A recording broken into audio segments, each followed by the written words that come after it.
for all the benefits that real estate has, appreciation, depreciation. You can borrow money to buy it. It's one of the few investments you can do that. And then move somebody in to pay down your basis. And it's a beautiful business if it just weren't for the tenants and toilets and trash. If you're a real estate investor and are wondering how to raise and leverage private money to make more profit on every deal, then you're in the right place. On Raising Private Money, we'll speak with new and seasoned investors to dissect their deals and extract the best tips and strategies to help you get the money, because the money comes first. Now here's your host, Jay Connor.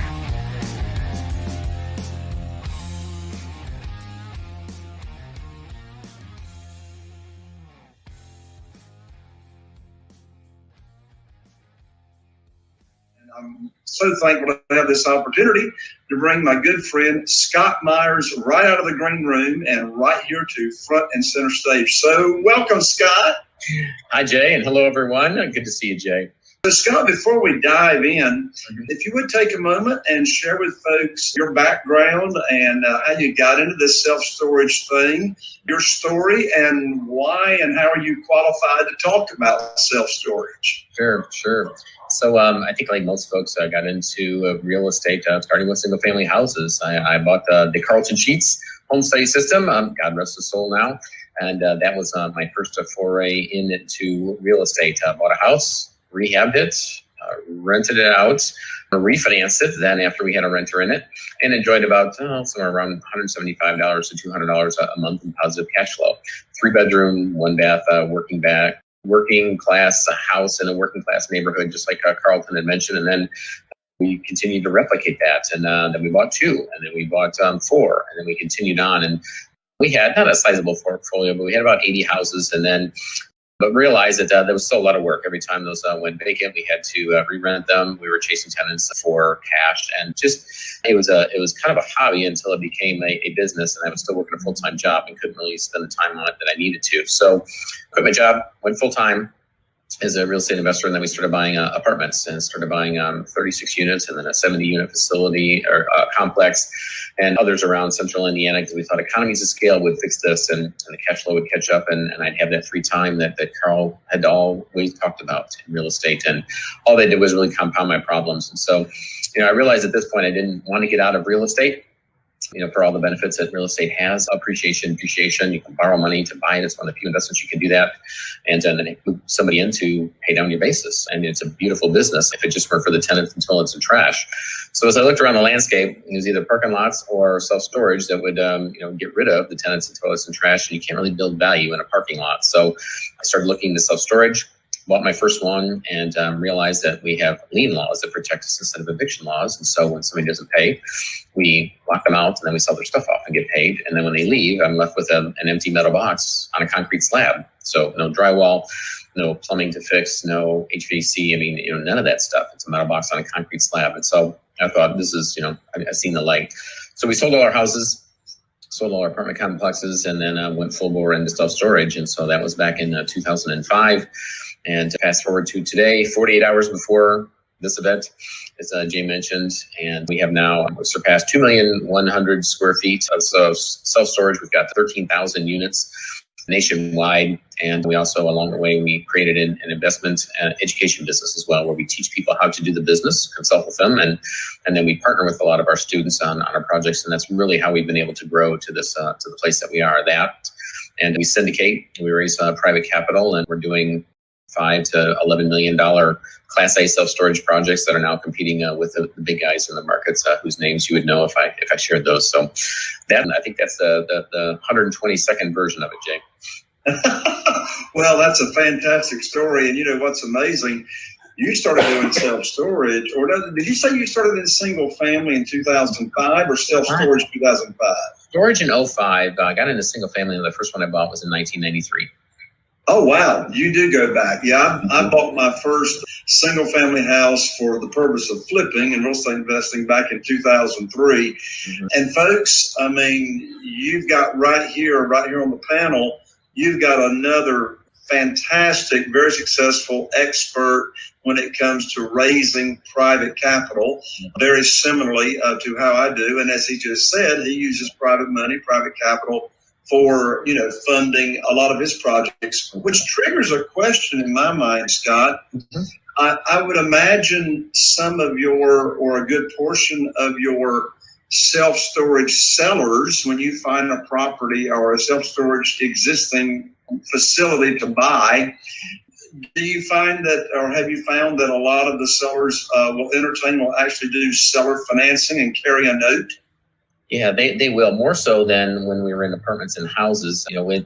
On the housing and the apartment side, most of the times they were backwards. They were upside down in their equity, and that was the only way they could sell, is to offer some seller financing. Where we found it's just the opposite in storage, and that it does so well, it performs so well that these owners, they've had them for a number of years. They've paid them off, they've paid them down, so they have a very low loan basis, and so therefore when it comes time to sell, you know what they're faced with, and that is high capital gains taxes. And so unless you've been living under a rock or there's really something wrong with you, most people don't like to pay capital gains taxes, including myself.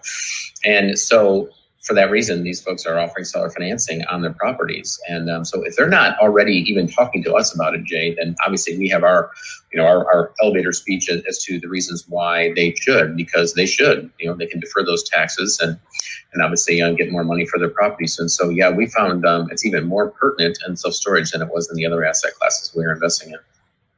Excellent. So let's talk now about, so everybody wants to know. I mean, very few real estate investors out there really are dialed in on the self-storage opportunity.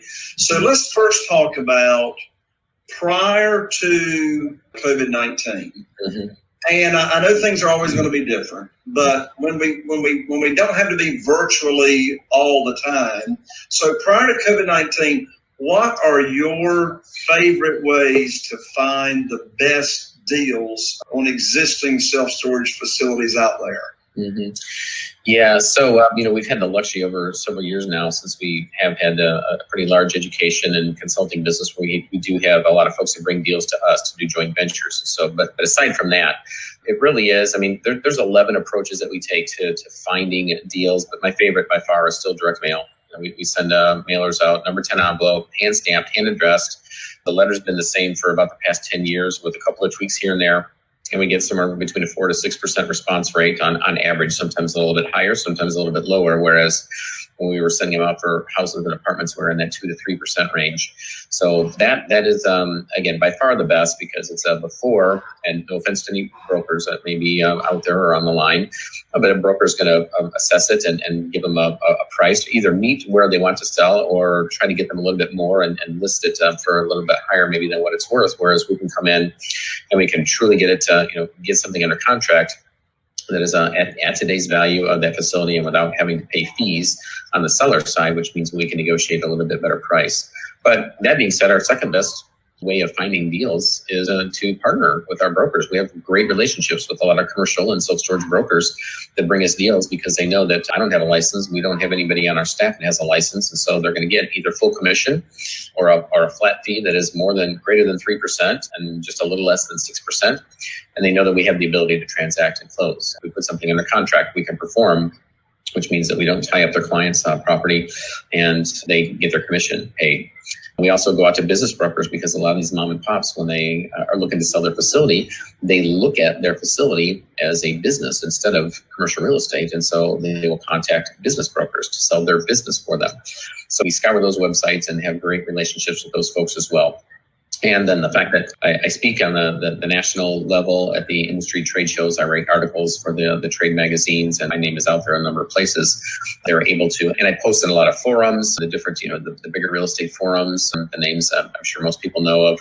I'm all over those places. So when they search for self-storage, my name comes up a lot. And so we get a lot of opportunities that come our way from that standpoint. So it is a shotgun approach to finding deals out there, but those are my three favorite.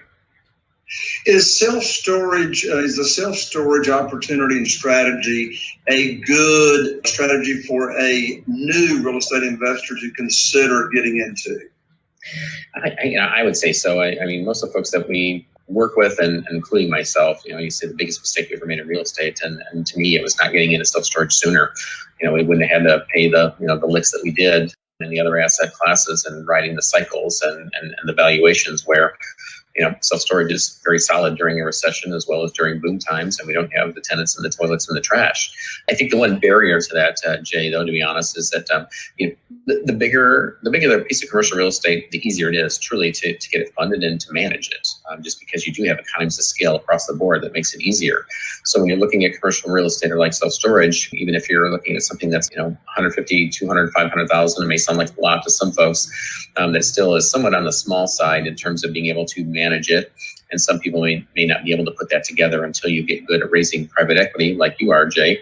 And so it's a little difficult sometimes to start there. But boy, if you can, or if you could partner with somebody, that sure beats slugging it out in the lower forms of real estate until you get to that place where you have the ability to pull the trigger on something a little larger.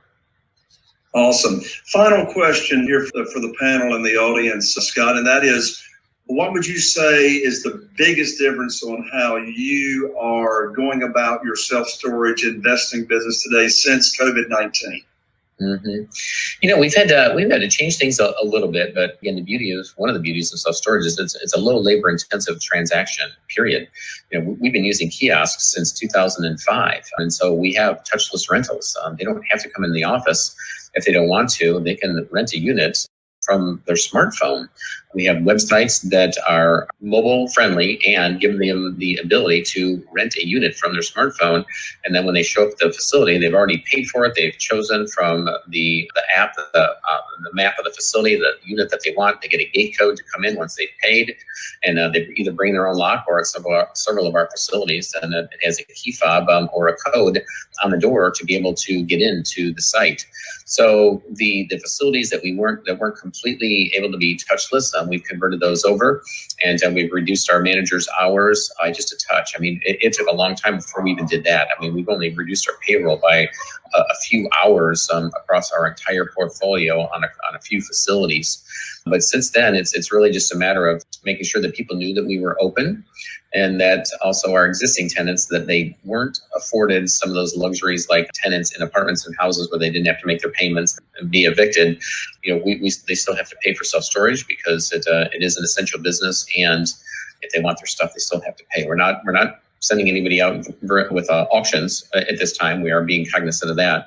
But the good news is our accounts receivable hasn't taken a hit either because of the nature of our business. People need their stuff, and they know that we have the right to sell it if they're behind. So it's really just educating our folks and letting the rest of the public know that needs storage during this time, as businesses were shutting down and people were moving home and they were having to clean out their house to create an office, that we were open for business. So we've been moving along at a really good clip. And once again, we know self-storage does extremely well during a recession. We are the asset class that shines during a recession. That is great to know. And Scott, thank you for coming here on the panel and sharing the information. Now, we're going to put your website back up here one more time here at www.selfstorageinvesting.com. So everybody that's watching right now here on the virtual event, make a note, write that down right now, selfstorageinvesting.com. And Scott, have you got some free training or reports at that website for the folks? We do, because of everybody's looking at self-storage during a recession because they've seen all the articles and how well we're doing. Obviously, our website's doing extremely well. And so what we've got to keep people from making mistakes is we've got a PDF. It's an ebook on the 7 mistakes that new self-storage investors make and how to avoid them. So we want to make sure that people don't go off half-cocked and making mistakes as they rush into self-storage right now. And so it's a little tool to keep them on the straight and narrow. That's wonderful. So there you have it, folks. Get on over right after the virtual event, to selfstorageinvesting.com and take advantage of Scott's very nice offer there on the free report. So Scott, again, thank you so much, man. I appreciate you coming on. My pleasure, Jay. Well, thanks. As you know, I help real estate investors raise a lot of private money for their real estate deals. You may not know that I have an exclusive Private Money Academy membership. That's right, a monthly membership where we actually spend time together twice a month on Zoom.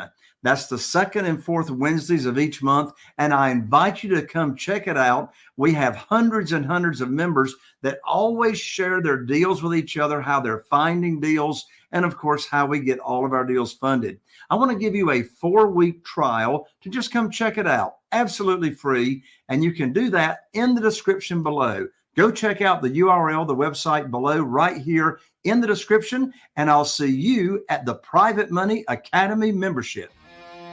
Are you feeling inspired by the knowledge you gained in this episode? Then head over to jconner.com/moneyguide. That's jconner.com/moneyguide and download your free guide that shares 7 reasons why private money will skyrocket your real estate investing business right now. Again, that's jconner.com/moneyguide to get your free guide. We'll see you next time on Raising Private Money with Jay Conner.